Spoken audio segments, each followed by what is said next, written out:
বাংলাদেশে যে গুজব অপতথ্য আছে সেটা শুধুমাত্র সেন্ট্রালি বা ভারত থেকে আসে এরকম না। এখনও আমরা যেটা দেখতে পাচ্ছি যে গ্রামাঞ্চলে অনেকেই এখনও আছেন যারা গত যে জুলাই আগস্টের যে গণ অভ্যুত্থান এটা তারা মনে প্রাণে মেনে নেন নাই। তো ওখান থেকে এমনভাবে অপপ্রচার চালানো হচ্ছে যে মনে হচ্ছে এই ইভেন্ট কোনোদিন ঘটে নাই, বরং এখানে একটা উল্টো ঘটনা ঘটছে। স্টুডেন্টরাই মূলত হচ্ছে পুলিশকে মেরে ফেলছে এবং স্টুডেন্টরা আসলে জোর করে ক্ষমতা দখল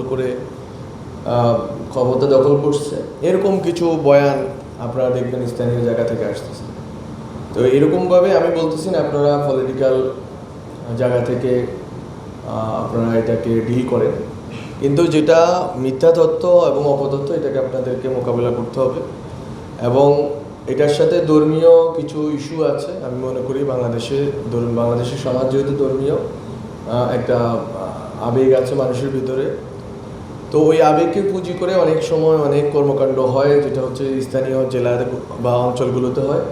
সেখানে আমি মনে করি যে তথ্য অফিসারদেরকে এই আপনাদের যে প্রশিক্ষণের সূত্রে আপনাদেরকে স্ট্রং ভূমিকা নেওয়ার আছে।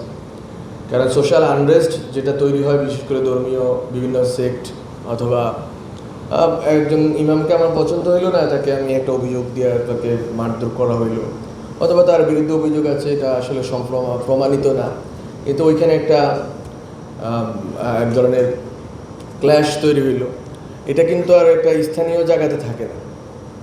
তো একটা অপতথ্য বা একটা মিথ্যা নিউজ কিন্তু আসলে একটা শুধু ব্যক্তির ক্ষতি করে না, বরং একটা সোসাইটির পুরো ফেব্রিকটা নষ্ট করে দেয়। বান্ডেল থাকলে প্রতি সেনমানিতে টাকা বাঁচবে। বিকাশ সেনমানি বান্ডিল কিনে জিতুন প্রতি লেনদেনে।